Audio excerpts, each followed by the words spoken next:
Bonjour et bienvenue sur Charging Station pour un nouveau grand essai électrisant. Celui aujourd'hui du DS7 e-Tense 360, c'est la nouvelle et la plus musclée des versions hybrides rechargeables.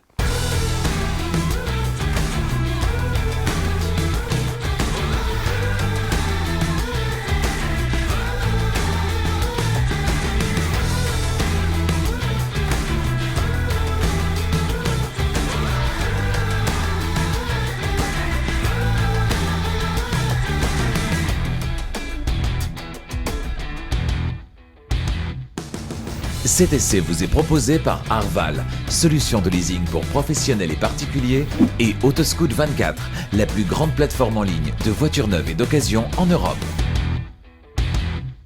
Dévoilé à la presse en février 2017, le DS7 Crossback, produit dans l'usine PSA de Mulhouse, a donc fêté ses 5 ans cette année, un âge respectable qui lui impose, pour rester à la page, tant d'un point de vue esthétique que technique et technologique, de passer par la case restylage. Exit le Crossback, appelez-le DS7 tout simplement. Concernant les retouches, elles sont donc esthétiques, tant à l'extérieur qu'à l'intérieur, on verra ça dans un instant, mais également techniques, technologiques, avec l'apparition de nouveaux équipements et également donc d'une nouvelle troisième version hybride rechargeable, une version à vocation plus sportive.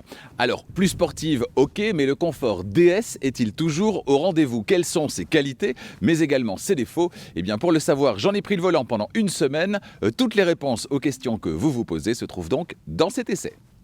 Avant de démarrer, je vous invite à vous abonner à Charging Station si ce n'est pas déjà fait et à activer la clochette des notifications pour être prévenu dès qu'une nouvelle vidéo électrisante est disponible. Dimanche prochain à 18 h, on a rendez-vous avec un autre essai hybride rechargeable. Ce sera celui du Hyundai Tucson, le cousin technique du Kia Sportage, dont l'essai a déjà été effectué sur Charging Station, un essai à voir ou à revoir ici. D'autres essais hybrides rechargeables et 100% électriques durant les prochaines semaines, au début de l'année 2023. En hybride rechargeable, par exemple, on sera chez Mazda avec le Mazda CX-60, un gros SUV là aussi. On ira chez DS avec la DS4, c'est-à-dire la petite sœur de ce DS7 hybride rechargeable. Et puis en 100% électrique chez Toyota, par exemple, avec le BZ4X dont on parle depuis un certain temps. Maintenant, il a un cousin également, lui aussi, cousin technique chez Subaru. Le BZ4X, donc 100% électrique, sera laissé sur Charging Station, tout comme dans un tout autre style, la BMW i7, les normes berlines 100% électriques de la marque allemande. Pour toutes ces bonnes raisons, donc, abonnez-vous à Charging Station, activez la clochette des notifications. Les prochaines semaines et le début de l'année prochaine s'annoncent décidément très électrisants sur Charging Station. Extérieurement, les retouches permettent au DS7 de se rapprocher visuellement de la plus récente DS4. À l'avant, on retrouve une calandre plus large et globalement moins de chrome tape à l'œil, davantage de sobriété et d'élégance donc dans le traitement des matières. La signature lumineuse est nouvelle également, tout comme les projecteurs matriciels. Alors attardons-nous un instant sur le DS Light Veil, qui est donc cette signature lumineuse qui semble être incrustée dans la matière du bouclier. Le rendu est vraiment très convaincant. Et puis on ne peut pas les louper, ces jantes de 21 pouces livrées de série sur la finition haut de gamme, la première. Ces jantes de 21 pouces qui s'appellent Brooklyn. C'est étonnant que sur le haut de gamme français, on choisisse un nom américain pour nommer les jantes qui équipent cette voiture. C'est un petit clin d'œil. Les dimensions du SUV DS7, la longueur 4,59 m, la largeur 1,91 m hors rétroviseur, 2,10 m avec les rétroviseurs, la hauteur 1,63 m et l'empattement 2,74 m. C'est la distance entre les roues arrière et les roues avant, et généralement de l'empattement va dépendre l'espace intérieur. On verra dans un instant ce que ça donne à l'avant, mais également et surtout à l'arrière. Et vous, que pensez-vous de ce nouveau DS7 restylé? Dites-le moi dans les commentaires. Techniquement, la version restylée du DS7 conserve donc ses deux versions hybrides rechargeables préexistantes, à savoir la version 225 et la version 300, respectivement en 2 et 4 roues motrices, et ajoute une nouvelle version, la version 360 à 4 roues motrices, qui vient coiffer la gamme. Passée entre les mains des ingénieurs de DS Performance, cette version ultime présente des voies élargies, une hauteur de caisse abaissée de 15 mm, des suspensions raffermies, des freins renforcés et évidemment une puissance en hausse sur base de la configuration technique de la version 300, à savoir sous le capot un moteur essence turbo PureTech de 1600 cm3 qui développe 200 chevaux. Il est épaulé par deux moteurs électriques. Le premier est logé dans la boîte de vitesse et propose 110 chevaux. Le second se trouve sur le train arrière et délivre 113 chevaux. C'est pour info la configuration qu'on retrouve également sur la DS9 et la Peugeot 508 PSE. puissance cumulée 360 chevaux, un couple de 520 Nm et un 0 à 100 abattu en 5,6 secondes. Notez enfin qu'une version diesel se trouve toujours au catalogue, mais plus les versions essence non électrifiées. La capacité de la batterie qui équipe ce DS7 e-Tense 360, elle est de 14,2 kWh brut. C'est 1 kWh de plus que sur la génération précédente. En réellement utilisable, ça donne 12,9 kWh et cela permettre à ce DS7 de parcourir jusqu'à 58 km en 100% électrique sur une seule charge. Alors ça, bien sûr, c'est la théorie, c'est la norme WLTP. Qu'en est-il dans la vraie vie, et notamment cette semaine durant laquelle il a fait particulièrement froid? On a des températures là aujourd'hui proches de 0 degré. Les vrais chiffres auxquels je suis arrivé cette semaine, je vous les livre tout à l'heure. Pour recharger la batterie, ça se passe à l'arrière du côté gauche, vous le voyez, avec sous la trappe un connecteur de type 2, tout d'abord pour la recharge sur le courant alternatif, celui qui circule dans nos rues et dans nos maisons, c'est la recharge du quotidien quand on parle de voitures électriques. Alors il est relié à un chargeur embarqué de 7,4 kW de puissance, c'est la norme aujourd'hui en 2022 et probablement en 2023 aussi pour les véhicules hybrides rechargeables. Ça va permettre de recharger complètement la batterie de ce DS7 en 2 heures dans les meilleures conditions, c'est-à-dire sur du 7,4 kW en 11 heures dans le pire des cas sur une prise domestique simple. Pas de recharge accélérée sur ce véhicule comme sur la plupart des véhicules hybrides rechargeables, ça n'aurait pas beaucoup de sens étant donné l'autonomie de ce véhicule, une 50aine de kilomètres on l'a dit en théorie. Imaginez sur un long trajet si vous devez vous arrêter tous les 50 km pour remplir la batterie, ça n'a absolument pas de sens, c'est pas comme ça qu'on utilise un véhicule hybride rechargeable. Pas d'accès donc à la super recharge, par contre sur les longs trajets justement vous profiterez du moteur thermique et donc du réservoir à carburant. Réservoir, ça se passe de l'autre côté. La capacité, c'est 43 litres, c'est-à-dire 12 litres de moins que sur la version diesel. Ça va vous permettre donc d'envisager sereinement des plus longs trajets. Et puis au quotidien, par contre, si vous jouez le jeu de la recharge, là, vous roulerez exclusivement ou quasi exclusivement en 100% électrique. La capacité du coffre de ce DS7, elle est plutôt généreuse et le restylage n'y a heureusement rien changé. 541 litres avec la banquette arrière en place. Banquette arrière fractionnable, on le voit 60-40 complètement rabattu, la capacité passe à 1752 litres, voilà qui est extrêmement confortable. Alors ce qui est moins confortable, vous le voyez, c'est que le coffre, quand il est complètement ouvert, c'est pas très haut. Pour moi qui mesure 1,90 m, je dois quand même pas mal me baisser pour avoir accès à l'intérieur du coffre. Qu'est-ce qu'on constate une fois à l'intérieur? Bien justement, pour baisser la banquette, on a 2 tirettes, une à gauche, une à droite. On a également ici à gauche une prise 12 volts de type allume-cigare, à droite un petit crochet, des alcôves ici à gauche et à droite du plancher. Et puis concernant ce plancher, il est sur plusieurs étages. Alors ici on a une tablette qui peut être relevée pour glisser des objets.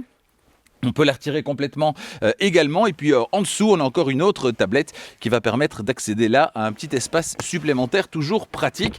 Cette tablette ici, soit vous l'utilisez comme ça et vous avez un seuil de chargement qui est à même hauteur que le seuil du coffre. Et c'est bien pratique pour, par exemple, des objets un petit peu lourds que vous n'allez pas devoir aller chercher ou aller déposer plus bas. Si vous la retirez par contre, vous aurez une plus grande hauteur, ce qui peut être utile dans certains cas également. Voilà ce qu'on peut dire à propos du coffre de ce DS7 qui en fait finalement un familial avec un grand F, c'est plutôt sympa. Avant de m'installer au volant, de vous faire découvrir le tableau de bord de ce DS7 restylé, me voici installé à l'arrière. Y est-on bien installé? Je dois vous dire que là, je suis un petit peu déçu. Alors avec mon 1,90 m, le siège avant, il est réglé comme pour moi en position de conduite. Il y a une aide à la sortie sur ce véhicule. Ça veut dire que le siège recule pour sortir et rentrer plus facilement dans la voiture. Donc ici, le contact est mis. On a le siège qui est réglé en position de conduite, donc pas en position reculée. Et malgré ça, voilà, ça passe, mais c'est pas gigantesque non plus. 1,90 m devant et derrière. Voici la situation. Forcément, pour les plus petits gabarits, vous aurez évidemment plus de place. En attendant, le siège arrière, il est réglable en inclinaison également. Ça veut dire que grâce au petit bouton sur la portière ici, je peux incliner le dossier. Et là, je suis en position la plus reculée. Et heureusement d'ailleurs, parce que si je remonte le siège, je vais constater quoi? Que en hauteur, malheureusement, c'est un petit peu problématique. Avec mon 1,90 m, autant au genou, ça passe, c'est tout juste. Autant là, en hauteur, là, le siège, il est en train de se relever. On va arriver, voilà, on est à la position maximale relevée. Et là, je peux vous dire que j'ai clairement la tête dans le pavillon. C'est pas très agréable. Ensuite, concernant les équipements, donc on l'a vu, siège inclinable électriquement, les vitres électriques évidemment sur la portière. On peut constater déjà les belles finitions sur la portière ici à l'arrière. Et puis entre les sièges avant, on a les réglages spécifiques de climatisation. Et juste en dessous, on a deux prises USB-A. Alors c'est des prises USB-C, on le verra à l'avant. Et ici à l'arrière, ce sont des prises USB-A. Allez savoir pourquoi. Concernant les autres équipements, eh bien, on a évidemment un accoudoir central qui est équipé de 2 porte-gobelets. Une fois que l'accoudoir central est déplié, vous avez un confort qui est accru évidemment. Quand vous n'en avez pas besoin, vous pouvez le relever et dans ce cas-là, vous utilisez la place centrale arrière. Alors il y a du plus et il y a du moins sur la place centrale arrière. Le moins, ce sera évidemment le dossier qui sera un petit peu plus dur que sur les 2 places principales en raison principalement et précisément de la présence de cet accoudoir central. Par contre, le plus, eh bien, c'est au niveau des pieds. On n'a pas de tunnel dans cette voiture. Ça veut dire qu'on a un plancher parfaitement plat et donc le passager central pourra tranquillement profiter de tout l'espace. Profiter également de la luminosité à l'arrière et ça c'est très agréable grâce au toit ouvrant ici présent. Alors c'est un toit ouvrant donc ça veut dire que c'est moins large qu'un toit vitré qui n'est pas ouvrant mais ça permet quand même à l'arrière notamment d'avoir une belle visibilité, un bel apport de lumière, ce qui est très agréable quand on se sent comme ici, un petit peu engoncé. La première impression à bord de cette voiture, elle est plutôt positive. Les modifications à l'intérieur par rapport à la version précédente, elles sont assez limitées. Centrées pour l'essentiel sur le choix des coloris, le nouveau combiné instrument numérique derrière le volant et la nouvelle interface d'infodivertissement DS Iris System sur l'écran central d'infodivertissement. On détaillera son contenu dans un instant. À la première utilisation, le positionnement de certaines commandes étonne. Le bouton de démarrage, par exemple, qui est perché tout en haut du tableau de bord, alors qu'une place à portée de main lui était toutes désignées ici sur la console centrale. Les commandes de lève-vitre, de verrouillage centralisé également, qui prennent de la place sur la console centrale, alors qu'on a plutôt l'habitude de les retrouver sur la portière. Tout ça déroute un peu, et même si on finit par s'habituer à tout, je reste persuadé que cette volonté de ne pas faire comme tout le monde va finalement à l'encontre d'une bonne ergonomie. Concernant les matériaux et les finitions, c'est du sérieux. Les matériaux sont de bonne qualité, les assemblages sont précis. On n'en attendait évidemment pas moins de ce fleuron du luxe à la française. Et vous, que pensez-vous de cet intérieur? Eh bien, dites-le moi dans les commentaires. Je vous propose à présent, et comme à chaque fois, une description complète de l'intérieur et de toutes les fonctionnalités présentes dans ce DS7. On va commencer par la portière conducteur, qui est assez nue, donc, puisque toutes les commandes, la plupart des commandes se trouvent sur la console centrale. Sur la portière conducteur, on a juste en partie intermédiaire la poignée d'ouverture quand même, et en partie inférieure, le vide-poche. C'est tout. À gauche, sur le tableau de bord, à gauche du volant, eh bien, une rangée de boutons avec de gauche à droite le maintien dans la voie de circulation, le réglage des rétroviseurs, l'ouverture, fermeture du coffre, le pare-brise chauffant et l'ouverture de la trappe à carburant. Au niveau du volant, à gauche, la commande vocale, le réglage du volume et le choix de l'affichage du combiné instrument via la petite roulette, on y revient dans un instant. Et à droite, la roulette qui permet de changer de station ou de plage, la fonction téléphone et puis 2 boutons bien pratiques en partie inférieure. On a l'affichage de la liste des stations favorites et le basculement entre les sources audio. Si vous basculez sur l'audio du téléphone, par exemple via Apple CarPlay, eh bien, vous pouvez revenir rapidement à la radio en appuyant sur le bouton SRC pour source et choisir l'une de vos stations préférées en affichant la liste via le menu liste, ici le petit bouton liste, et sur l'écran d'infodivertissement, vous appuyez sur la station enregistrée dans vos favoris que vous souhaitez écouter. C'est très simple, c'est très évident et c'est très pratique. Au niveau des commodos, à gauche, les éclairages et les clignotants et à l'extrémité le rappel du prochain entretien avec un appui court et les messages de la voiture avec un appui long. À droite, les essuie-glaces à l'avant et à l'arrière, il y a un essuie-glace à l'arrière sur ce DS7, ainsi qu'à l'extrémité le switch entre les différents affichages des informations de conduite sur le combiné instrument. À gauche, en bas, on va retrouver un 3e commodo qui permet lui de gérer le régulateur de vitesse adaptatif. Derrière le volant, le nouvel écran instrument d'une diagonale de 12,3 pouces. Il est donc possible de choisir le mode d'affichage via la partie de gauche du volant. Alors comment ça? Très simplement, la petite roulette qui se trouve ici. On a ici pour l'instant l'affichage personnel. On peut passer sur l'affichage navigation. Dans ce cas-là, on aura les informations de navigation qui seront mises en évidence sur le milieu de cet écran instrument. On peut passer également à l'affichage des informations de conduite. On aura là donc les infos liées aux aides à la conduite qui seront affichées en priorité sur le centre de l'écran. On a l'affichage des cadrans, avec un affichage en 2 cadrans comme ceci, voilà. On peut également retrouver un affichage des énergies, avec la consommation à ce moment-là. Vous voyez l'état de la batterie, vous voyez quand l'un et l'autre des moteurs électriques ou le moteur thermique se mettent en marche. Et puis on peut continuer avec l'affichage minimal sur un long trajet. Par exemple, vous pouvez ne souhaiter qu'avoir un affichage minimal de la vitesse, par exemple, et de la position de la boîte de vitesse. C'est tout. Voilà, et on revient après sur l'affichage personnel. Sur l'affichage personnel, on va pouvoir customiser ce qu'on va retrouver à gauche et à droite. Vous le voyez là, à gauche, j'ai mis l'audio en cours de lecture et à droite, j'ai mis les infos liées à la conduite. On a trajet 1, trajet 2 et vous le voyez ici, trajet 1, trajet 2 et le pourcentage en zéro émission. Pour l'instant, il est à 100% puisque j'arrive de chez moi, j'ai parcouru 2 km pour arriver ici. Donc le dernier trajet, je l'ai effectué effectivement en 100% électrique. Voilà pour ce qui est de la customisation de l'écran instrument ici. Pas d'affichage tête haute sur ce DS7, ce que regretteront les amateurs de cet équipement. Le deuxième écran, on y revient dans un instant, c'est l'écran d'infodivertissement. Il mesure lui aussi 12,3 pouces de diagonale et est placé de manière horizontale. Au-dessus de cet écran, l'horloge et le bouton de démarrage. Un bouton de démarrage étrangement placé à cet endroit, je vous le disais tout à l'heure. C'est moins accessible que par exemple ici, entre les porte-gobelets et le petit vide-poche. Alors, autre point agaçant, il ne suffit pas d'appuyer sur le bouton, il faut le maintenir appuyé une demi-seconde. Pourquoi? Aucune idée, là aussi. C'est une habitude à prendre. Sous l'écran, une rangée de commandes avec à gauche les fonctions liées au désembuage et le bouton off du chauffage. Au centre, le bouton on-off de l'écran et la roulette pour le volume. Et puis à droite, le menu maison pour revenir à l'écran principal sur l'écran d'infodivertissement, le menu voiture et puis le menu climatisation également.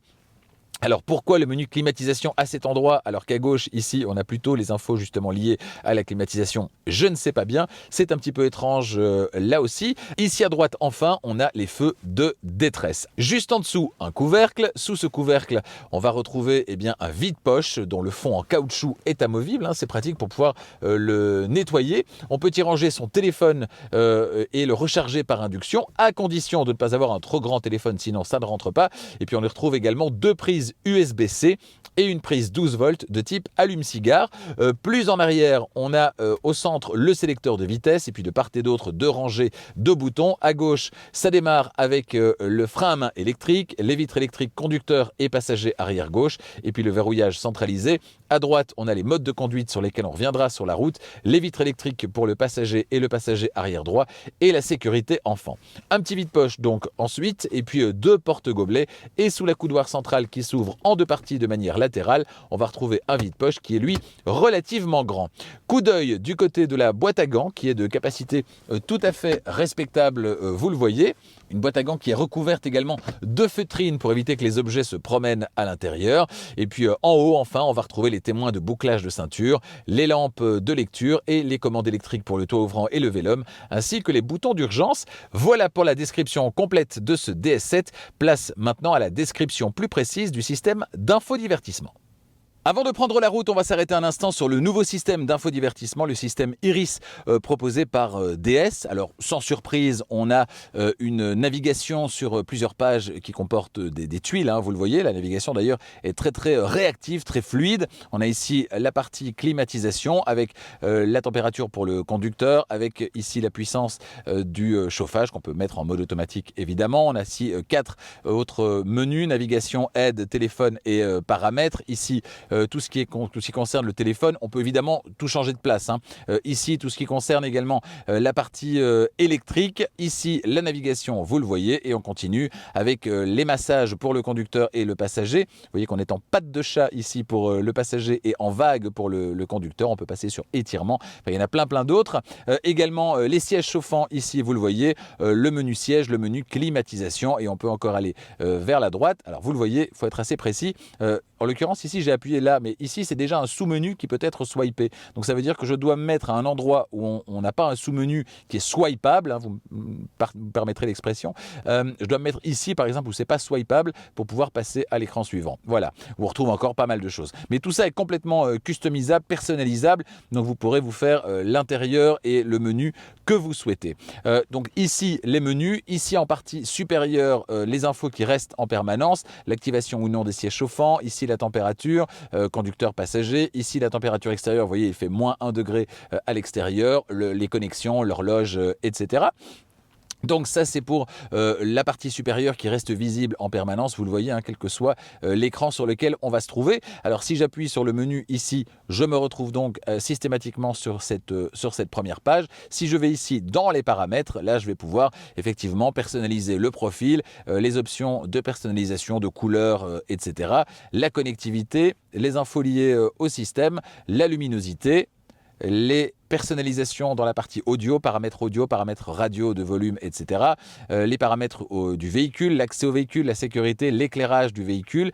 Les mises à jour, ça se passe par ici, via Wi-Fi par exemple. Hein, cette voiture peut être mise à jour à distance, etc., etc. Je vais appuyer sur le petit bouton ici pour revenir systématiquement, donc vous le voyez, sur ce menu. Bon, navigation, aide, téléphone, tout ça, on connaît. Je pense qu'en l'occurrence, ici, il n'est pas organisé de manière optimale. Il pourrait être largement mieux organisé, mais vous ferez évidemment ce que vous souhaitez. On peut aller faire un tour dans le menu ici électrique. On a les flux d'énergie, donc vous le voyez quand vous roulez, évidemment, vous avez tout ça qui se met en mouvement. C'est très sympa, en tout cas au début, pour se rendre compte de combien on consomme exactement et à quel moment quel moteur fonctionne. Fonction eSave.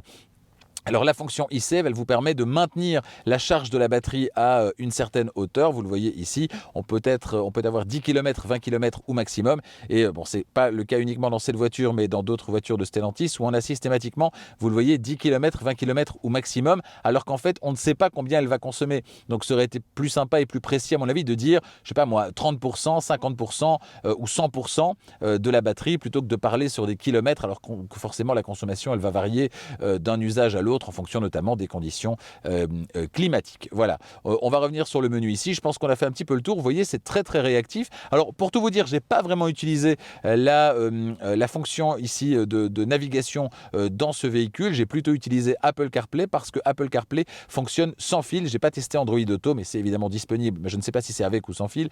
Mais donc j'ai utilisé Apple CarPlay sans fil et ça c'est vraiment très très pratique. Vous n'avez pas systématiquement à brancher le téléphone pour obtenir une connexion à Apple CarPlay. Et la connexion d'ailleurs est assez rapide. Une fois que vous rentrez dans le véhicule, vous mettez le contact, Apple CarPlay s'affiche de manière assez rapide. Donc ça, c'est plutôt sympa. Voilà, je pense avoir fait globalement le tour de ce menu Iris de DS qui, voilà, comme seul petit bémol, je dirais qu'il faut parfois pas se tromper. Un menu comme celui-ci par exemple, si je fais ça, ben, ça va zapper ici. Si je fais ça, ça va zapper ici. Donc je vais vraiment être au centre ici pour zapper correctement. C'est vraiment le seul petit bémol, mais avec un petit peu d'habitude et en organisant les icônes comme on le souhaite, je pense qu'on peut avoir un système qui globalement d'un point de vue de la fluidité et de l'ergonomie est quand même assez convaincant.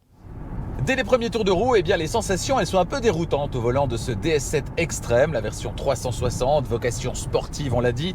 Alors sur un billard, tout va bien, mais pour peu que la route ne soit pas parfaitement lisse, eh bien, le confort DS sera clairement aux abonnés absents avec une sensation un peu de rouler sur les jantes, hein, j'exagère à peine. C'est rugueux, trop rugueux selon moi pour une DS. Le grand écart tourne au claquage, c'est dommage, à réserver donc à un public averti. Rien à dire concernant ces très beaux sièges qui font parfaitement leur travail. Trouver sa position de conduite idéale n'est absolument pas un problème grâce au réglage électrique. Le maintien est tout à fait satisfaisant. Dans cette finition, les sièges sont chauffants, massants. Personnellement, j'aurais aimé un petit peu plus de poigne au niveau du massage. Mais bon, la concurrence ne fait pas forcément mieux. C'est souvent assez léger. Voilà, on peut dire que ces sièges, en fait, ils parviennent un petit peu à gommer le côté un petit peu dur qu'on peut avoir au niveau des suspensions, des liaisons au sol. Voilà, ça permet de lisser un petit peu tout ça. Mais évidemment, les sièges ne peuvent pas faire des miracles. De série ou en option, toutes les aides à la conduite qu'on est en droit d'attendre en 2022 sont bien présentes et fonctionnent d'ailleurs très bien. Mention spéciale pour la fonction DS Night Vision qui offre dans le combiné instrument une visibilité de nuit optimisée avec détection de piétons, détection des vélos également, des trottinettes, des animaux avec avertissement sonore et visuel en cas de danger, en jaune ou en rouge selon le degré d'urgence. Le résultat, il est assez bluffant. Un bémol tout de même, il concerne la surveillance de l'attention du conducteur ici qui a tendance à être un petit peu tatillonne. Ne prenez pas trop de temps pour effectuer un réglage sur l'écran d'infodivertissement, sinon c'est le rappel à l'ordre sonore et visuel assuré. Ce DS7, c'est une voiture hybride rechargeable et comme sur toutes les voitures hybrides rechargeables, eh bien, il impose un temps de réaction lorsque vous écrasez l'accélérateur. Alors sur une version à vocation plus tranquille, plus familiale, ça passe, mais sur une voiture à vocation un petit peu plus sportive, c'est plus gênant, surtout quand on est habitué comme moi à la réactivité extrême du 100% électrique.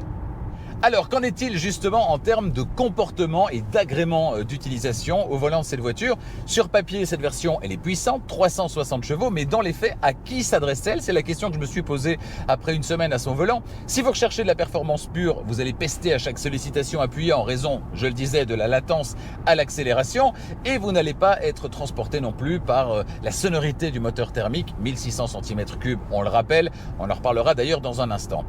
Si vous recherchez le confort, oubliez également cette version 360 qui, avec ses jantes de 21 pouces et ses pneus taille basse, eh bien, est tout sauf confortable, certainement sur route dégradée. Avec 1885 kg sur la balance sans les passagers, ce DS7 il est moins lourd que l'équivalent en 100% électrique, mais c'est pas une ballerine non plus, ça reste un véhicule qui est massif, qui finalement va procurer les sensations les plus convaincantes sur autoroute, à vitesse stabilisée. C'est là que ce DS7 va être le plus agréable à utiliser, mais dans ce cas, les 300 chevaux de la version intermédiaire e-Tense 300 feront parfaitement l'affaire. Un mot encore concernant l'agrément et les palettes qui se trouvent derrière le volant qui permettent de passer les vitesses en mode manuel. Personnellement, j'ai jamais pris de plaisir à passer les vitesses manuellement avec des palettes sur une hybride rechargeable et celle-ci franchement ne fait pas exception. Avec ses pneus taille basse et ses grandes jantes de 21 pouces, cette version e-Tense 360 n'est pas la plus silencieuse.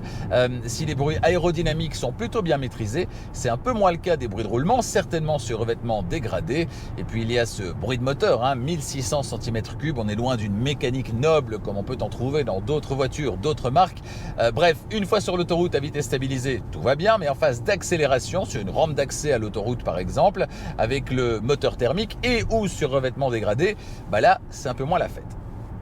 Vous souhaitez tracter avec votre DS7, eh bien c'est possible, mais dans ce cas il faut opter pour les deux autres versions hybrides rechargeables qui autorisent respectivement 1275 et 1200 kg de charge freinée.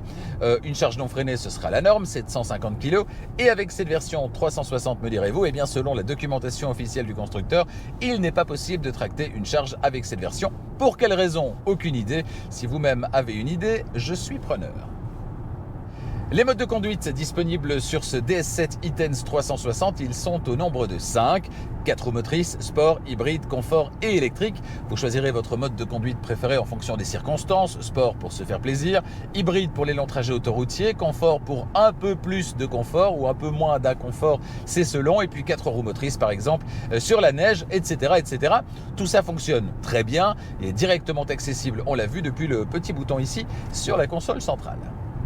Une très bonne surprise, c'est le diamètre de braquage du DS7 e-Tense 360, 10,45 mètres. Alors c'est une très bonne valeur, ça se ressent au volant avec ce SUV de taille respectable qui finalement, et contre toute attente, parvient à déjouer assez facilement les pièges en milieu urbain, et ça au quotidien c'est un gros point positif. J'ai ressenti à son volant en ville un peu les mêmes sensations qu'à bord des véhicules de la série ID de Volkswagen qui sont connus pour braquer très court. Franchement, c'est un régal. Rien à signaler du côté du freinage, la pédale manque un peu de mordant en raison de la récupération d'énergie, mais franchement rien de vraiment gênant une fois qu'on est habitué. En tout cas, c'est pas pire que à la concurrence. Cela dit, pour éviter de devoir freiner constamment, peut-on compter sur une récupération d'énergie performante? C'est une bonne question. Eh bien, pas vraiment. Pour accentuer la récupération d'énergie lorsque vous levez le pied de l'accélérateur, vous pouvez passer en mode B via le sélecteur de vitesse. Alors en mode B, on reste loin d'une conduite à une pédale, mais on a une décélération au lever de pied de l'accélérateur qui est tout de même un petit peu plus prononcée, ce qui vous permettra de vous passer de la pédale de frein dans la plupart des situations pour peu que vous anticipiez les ralentissements. Évidemment, le ralentissement ne va pas jusqu'à l'arrêt complet. Vous devrez donc toujours mettre le pied sur le frein pour vous arrêter complètement. Comme dans d'autres modèles du groupe Stellantis, on a ici une caméra 360 qui, sur papier, est très pratique, mais dans les faits, est un petit peu aux abonnés absents quand on a vraiment besoin d'elle, c'est-à-dire quand on démarre. Alors je ne sais pour quelle raison, mais lors de son activation, on démarre dans une zone grise, à gauche et à droite, et une fois qu'on s'en extirpe, eh bien le gros du travail est fait. Là, on récupère la visibilité de l'image de la caméra, mais on n'en a plus besoin. Donc c'est un petit peu dommage, c'est un petit peu étrange. Sinon, la définition, elle est plutôt bonne. On a même droit à une vue de proximité qui est bien pratique quand la place vient à manquer pour s'extirper par exemple d'une place de parking ou quand on a un garage pas très long et qu'on doit se garer au plus près du mur du fond. Là franchement c'est assez pratique. DS Pixel LED Vision 3.0, voilà le nom à rallonge de la nouvelle solution d'éclairage proposée par DS sur ce DS7 et le résultat il est très satisfaisant avec un faisceau matriciel qui éclaire jusqu'à 380 mètres devant la voiture et sur 65 mètres de large. L'allumage des phares il est évidemment automatique tout comme le basculement des feux de route au feu de croisement via le commodo de gauche, un réglage d'ailleurs qui reste en mémoire d'un trajet à l'autre, ce qui n'est pas le cas par contre des essuie-glaces automatiques qu'il faut réactiver en cas de besoin à chaque démarrage, c'est un peu fastidieux. À l'arrière, de part et d'autre de l'inscription DS Automobile, on va retrouver des feux LED avec un effet de facette qui est franchement pas mal réussi. Parlons consommation et autonomie réelle. À présent, 58 km, c'est pour rappel l'autonomie théorique en 100% électrique revendiquée par ce DS7 e-Tense 360. Et en pratique, ça donne quoi? Eh bien, cette semaine, j'ai roulé à peu près 600 km, toujours à 70% sur autoroute, mes trajets du quotidien. Je suis parvenu à plusieurs reprises à parcourir près de 40 km en 100% électrique. Alors 40, c'est pas 58, mais sachez qu'il a fait aux alentours de 0 degré durant toute cette semaine. Là, il fait 2 degrés, donc c'est plutôt pas mal. Batterie vide, par contre, j'étais un petit peu surpris par la consommation qui était assez élevée, avec une vitesse de 120 km/h sur autoroute. Obtenir une moyenne inférieure à 8 litres 100, ça relève un petit peu de l'exploit. J'ai même été tutoyer les 10 litres à plusieurs reprises. Voilà, de ce point de vue-là, je suis un petit peu déçu quand même. Me voici de retour à l'extérieur pour parler du prix du DS7 e-Tense 360 qui n'est pas disponible avec les deux finitions inférieures. On démarre donc avec la finition Performance Line Plus proposée en Belgique à partir de 65 400 €. La finition que vous avez sous les yeux, eh bien, c'est la finition haut de gamme, la finition La Première qui est disponible en Belgique à partir de 75 300 €. En France, vous devrez débourser 68 700 € pour vous offrir la finition Performance Line Plus et 78 400 € pour cette finition, La Première. En Suisse, enfin, les prix s'étendent de 75 400 francs à 87 900 francs. Je vous invite à vous rendre sur le configurateur en ligne du site DS qui correspond à votre pays pour configurer votre DS7 e-Tense idéal et déterminer votre prix. Toujours concernant le prix, vous le savez, Arval, partenaire de Charging Station, on les salue, eh bien, propose des solutions de leasing, de location longue durée pour les professionnels et les particuliers. Ça s'appelle pour les professionnels le leasing opérationnel qu'on connaît depuis longtemps, avec les déductibilités fiscales qui vont avec, les avantages fiscaux qui y sont liés. Et puis pour le particulier, c'est plus récent, ça s'appelle le private lease, le leasing pour les particuliers, avec là aussi tous les avantages du leasing, à savoir aucune prise de risque sur la valeur résiduelle de la voiture, combien vaudra votre voiture que vous achetez aujourd'hui dans 3 ans, 4 ans, 5 ans, dans le contexte de transformation technologique dans lequel nous sommes actuellement. Bien malin celui qui pourra répondre à cette question. Et bien là, du coup, vous ne prenez aucun risque. À la fin du leasing, vous rendez la voiture et les clés et vous ne vous souciez pas de combien elle vaut. Deuxième avantage, c'est que le loyer est le même tous les mois pendant toute la durée du contrat. Ça veut dire que vous n'avez pas de surprise les mois où vous devez changer les pneus ou passer la voiture à l'entretien, par exemple. Pour toutes ces bonnes raisons, n'hésitez pas à demander une offre. Alors le tarif, il sera forcément plus élevé que celui du remboursement d'un crédit. Forcément, c'est une formule tout compris. Mais quand vous faites le calcul avec tout ce que vous payez, si vous ajoutez l'assurance, le remplacement des pneus, les entretiens, etc., vous verrez que c'est une formule qui est particulièrement intéressante. Pour demander une offre pour ce véhicule ou n'importe quel autre, contactez notre partenaire Arval sur arval.be. Si vous êtes en France, eh bien rendez-vous sur arval.fr. Votre nouvelle voiture, vous la voulez tout de suite. Malheureusement, actuellement, c'est un petit peu compliqué, c'est rien de le dire, avec les délais de livraison en raison de la crise des semi-conducteurs. Entre autres, eh bien, une solution peut-être, c'est Autoscoot 24. Autoscoot 24, partenaire de Charging Station, qui vous propose plus de 90 000 voitures disponibles immédiatement. Sur Autoscoot 24, qui est la plus grande plateforme de vente de voitures en ligne en Europe, eh bien, vous aurez accès à des voitures d'occasion, bien sûr, mais également des voitures neuves. Et pas mal de ces voitures sont déjà des voitures électrifiées, électriques ou hybrides rechargeables, hybrides simples également d'ailleurs. Il y a forcément une voiture qui vous attend sur Autoscoot 24. Si vous en avez besoin tout de suite, eh bien c'est là que vous devez vous rendre et rentrer vos critères sur la page d'accueil, des critères qui ont été encore affinés pour vous proposer eh bien, des choix de voitures qui correspondent le mieux possible à vos desiderata, à vos désirs du moment, à votre budget également. Alors rendez-vous sur autoscoot24.be pour la Belgique, autoscoot24.fr pour la France. Aujourd'hui, bien plus élégant que dans sa première mouture, qui pouvait sembler sous certains aspects un petit peu trop tape à l'œil, eh bien le DS7 semble avoir atteint une certaine forme de maturité. C'est le cas d'un point de vue du style, ils ne se sont plus obligés d'en faire des caisses pour séduire, mais c'est le cas aussi du point de vue technologique avec un arsenal disponible qui est à la hauteur de ce que propose la concurrence. Reste que je n'ai toujours pas trouvé à qui pouvait bien convenir cette version 360, au final ni réellement sportive, ni vraiment confortable. Opter pour la version 300 me semble être aujourd'hui le meilleur choix, tant d'un point de vue du confort que du point de vue du tarif, en attendant le remplaçant qui devrait arriver dans 3 ans à peu près et qui sera lui 100% électrique. Voilà qui s'annonce bien plus électrisant. A bientôt sur Charging Station pour d'autres essais électrisants. Dimanche prochain à 18h, je vous le disais tout à l'heure, on a rendez-vous avec le cousin technique du Kia Sportage, c'est le Hyundai Tucson, un autre essai hybride rechargeable. Plein d'essais déjà prévus en 2023, vous en avez eu un aperçu tout à l'heure en début de vidéo. Je peux vous dire que le programme il sera très alléchant pour ne pas dire électrisant. Et en 2023, on passera le cap également des 50 000 abonnés. L'occasion de vous rappeler de vous abonner à Charging Station, si ce n'est pas déjà fait, vous êtes plusieurs dizaines à le faire chaque jour et ça me fait bien plaisir évidemment. N'hésitez pas à également cocher la petite clochette des notifications pour être prévenu dès qu'une nouvelle vidéo électrisante est disponible. À l'occasion du passage aux 50 000 abonnés, eh bien, je vous offrirai un très beau cadeau. Surtout, ne manquez pas ça. Si vous souhaitez en faire un petit peu plus pour Charging Station, vous pouvez toujours bien sûr partager les vidéos, liker les vidéos. Vous pouvez en faire un petit peu plus pour obtenir vous-même un petit peu plus, eh bien, c'est activer la souscription contre moins d'€1 par mois. Eh bien, vous pouvez avoir accès aux vidéos Charging Station dès qu'elles sont uploadées sur YouTube, donc parfois avec près d'une semaine d'avance sur la diffusion du dimanche à 18h, en plus de filer un petit coup de pouce à la chaîne, ce qui est vraiment sympa, ce qui permet eh bien, de multiplier les essais et de vous proposer des essais toujours plus qualitatifs, plus complets. Merci mille fois de votre fidélité et de votre soutien et à bientôt.